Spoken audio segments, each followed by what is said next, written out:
Heart attack ব্যাপারটা হচ্ছে simple একটা, আপনি যদি ভেবে থাকেন যে এটা আমাদের একটা শিরা যার মধ্যে দিয়ে হার্টের উপর দিয়ে আহ, একটা ব্লাড সাপ্লাই যাচ্ছে, হঠাৎ করে সেই ব্লাড সাপ্লাইটা বন্ধ হয়ে যাচ্ছে কেন?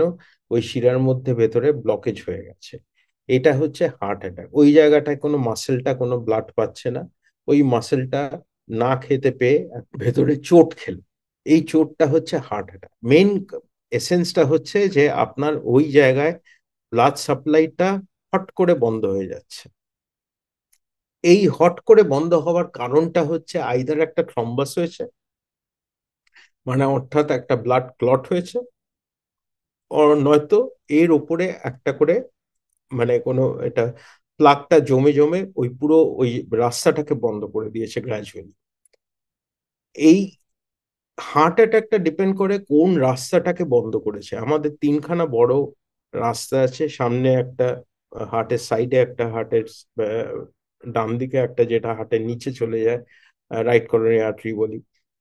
এই রাস্তাগুলো যেটা বা বন্ধ হয়েছে, বা তিনটেও অনেক সময় এফেক্টেড হয়, যেটাকে আমি triple vessel coronary artery disease বলি। তো এই যতগুলো জায়গা বন্ধ হয়েছে সেটা মাসেলটা এফেক্টেড হবে, and তার উপরে হার্ট অ্যাটাকের এক্সটেন্টটা ডিপেন্ড করবে। এবার ধরুন একটা সামনে যেই রাস্তাটাকে বলা হয় এলএডি, এলএডিটা যদি ফট করে বন্ধ হয়ে যায়, আর যেখানে কোলাteral সার্কুলেশন নেই, অর্থাৎ মানে আহ, ওই ছোট ছোট গলি গলি রাস্তাগুলো তৈরি হয়নি, মেন সামনের দেয়াল, হার্টের সামনের দেয়ালটা একদম প্রায় মানে অকেজো হয়ে পড়ল। তাতে কি হয়, হার্টের মাসেলের সবচেয়ে বেশি ক্ষতি ওইটাই হয়। সো এই হার্ট অ্যাটাক কোথায় হয়েছে সেটার উপর ডিপেন্ড করছে, কতটা হয়েছে তার উপর ডিপেন্ড করছে। কখনো কখনো অল্প হার্ট অ্যাটাকে মানে আপনার কপাল ভালো থাকলে অল্পের উপর দিয়ে বেরিয়ে গেল, প্রাণ ঘেঁষে বেরিয়ে গেল, আপনি মেডিকেল ট্রিটমেন্টের জন্য আসলেন, আমরা দেখে নিলাম, বুঝতে পারলাম যে ভেতরে আরো প্রবলেম আছে, সেই ট্রিটমেন্টটা করে নিলাম। আর কখনো কখনো খুব খারাপ রেজাল্ট হলো। জেনে রাখবেন হার্ট অ্যাটাক নিয়ে আমরা কেন এত চিন্তিত। জেনে রাখবেন হার্ট অ্যাটাক এমন একটা বাজে অসুখ, যেটা 100 ভাগের মধ্যে খালি 25 ভাগ লোক যাদের হার্ট অ্যাটাক হয়েছে তারা খালি মেডিকেল ট্রিটমেন্ট পায়, বাকি 75 ভাগ লোক মেডিকেল ট্রিটমেন্ট পায় না। এটা এমন অবস্থা, মানে তারা মেডিকেল ট্রিটমেন্টের আগেই তাদের অঘটন ঘটে যায়। প্রথম কথা হচ্ছে যে লাইফস্টাইল, স্ট্রেস, স্ট্রেস একটা বড় ফ্যাক্টর। যে জীবনে যত কম স্ট্রেস নেবেন তত হার্ট অ্যাটাক হওয়ার সম্ভাবনা হয়তো কম। আহ, কিন্তু এটা এটা কতটা, এটা আমার নিজের দৃঢ় বিশ্বাস। আহ, আচ্ছা, সেকেন্ডলি হচ্ছে যেটা মেডিকেল কারণগুলো আমি বলে দিই। Pressure, blood pressure is very important. Hyper tension, hyper tension আমাদের অনেকের ফ্যামিলিয়াল হয়, অনেকের আহ, কারণ কাজ কাজ রিলেটেড, কর্মসূত্রে কারণে বা অন্য কোনো মেন্টাল কারণে হয়তো হাইপার টেনশন ডেভেলপ করলো যাদের ফ্যামিলিয়াল নেই। এই হাইপার টেনশনটাকে ট্রিটমেন্ট করা ইজ ভেরি ইম্পর্টেন্ট। এই ব্লাড প্রেশারটা কি করে, এই হার্টের উপর একটা চাপ সৃষ্টি করে, হার্টের মাসেল গুলোকে একদম ফুলিয়ে দেয়, এটাকে বলে কনসেন্ট্রিক হাইপারট্রফি। এই মাসেল গুলোকে ফোলাতে ফোলাতে যেটা হয় যে হার্টের হার্টের উপর একটা, হার্টের অক্সিজেন রিকোয়ারমেন্টটাকেও বাড়িয়ে দেয়। সো হাইপার টেনশনের treatment is important. Blood pressure যত কম থাকবে, যত স্ট্রেস কম থাকবে, তত হার্টটা সুস্থ থাকবে। সেকেন্ডলি হচ্ছে কোলেস্ট্রলের ট্রিটমেন্ট। যদি কোলেস্ট্রল থেকে থাকে তার কোলেস্ট্রলের ট্রিটমেন্ট করতে হবে, অ্যাক্টিভলি করতে হবে। আমাদের নানান রকম বডি আছে, এইচ এ গাইডলাইন্স আছে, নানান বিদেশি গাইডলাইন্স গুলো আছে।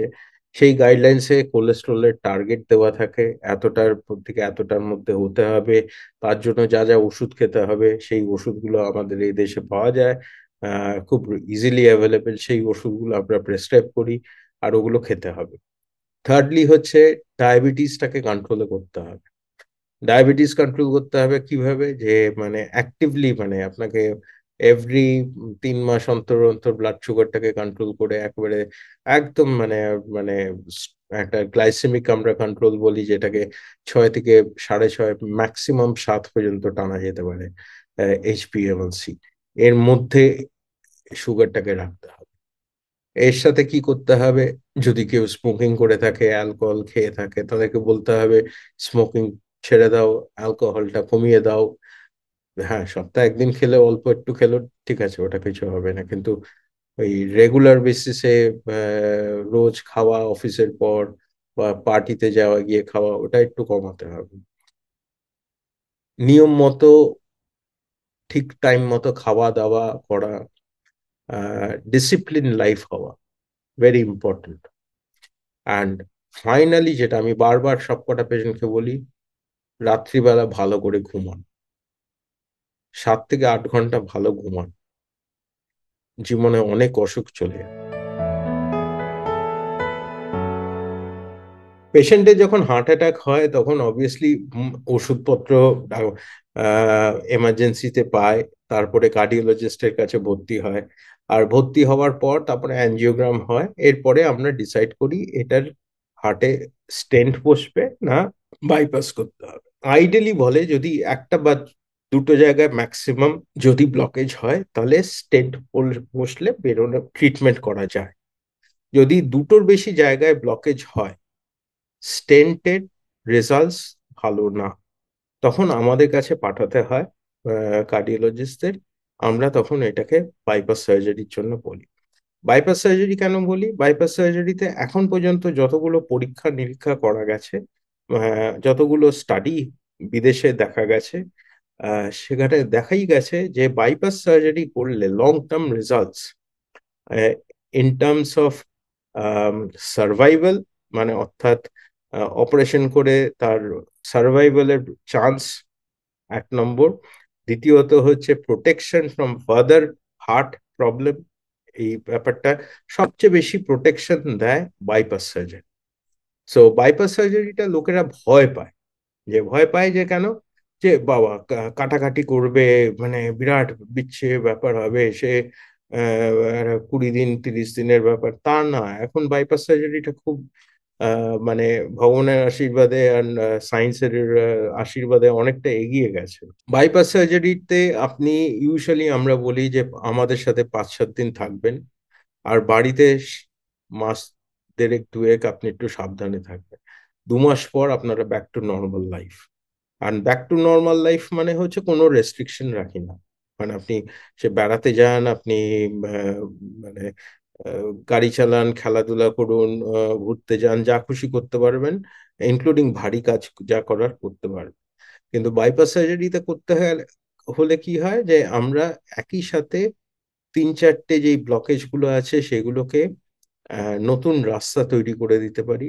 অ্যান্ড এটা সায়েন্স, মানে যতগুলো সায়েন্সের পেপার আছে তাতে বলে যে খুব ভালো রেজাল্ট দেয়। যেই হার্ট গুলো দুর্বল হয়ে গেছে বাইপাস সার্জারির পর, সেই হার্ট গুলো অনেকটা মজবুত হয়ে যায়। অর্থাৎ উই স্ট্রংলি রেকমেন্ড যে আহ, যেখানে এক্সটেন্সিভ হার্টে ব্লকেজ আছে সেই পেশেন্টগুলো স্টেন্টের দিকে না গিয়ে বাইপাসের জন্য অ্যাডভাইস করা উচিত। আমরা যেটা বলি যে আমার কাছে যে পেশেন্টগুলো বাইপাস সার্জারি করে তাদেরকে আমি বলি, মোটামুটি যারা বাড়িতে, যখন আমি ছেড়ে দিই তাদেরকে আমি বলি যে আপনারা 7-10-15 দিন একটু একটু রেস্টে থাকবেন, কিন্তু হাঁটাচলা করবেন, নিজেরাই ঘরের মধ্যে হাঁটাচলা করবেন, নিজেরাই একটু নিয়ম করে একটু বাড়িতে সিঁড়ি থাকলে সিঁড়ি ওঠানামা করবেন, বাথরুমে যাবেন আপনাদের আহ নিজেরাই বাথরুমে যাবেন, কাউকে নিয়ে বাথরুমে যেতে হবে না, খাওয়া দাওয়া করবেন, একটু রেগুলার ওষুধ খাবেন। এগুলো হচ্ছে প্রথম 15 দিনের মধ্যে।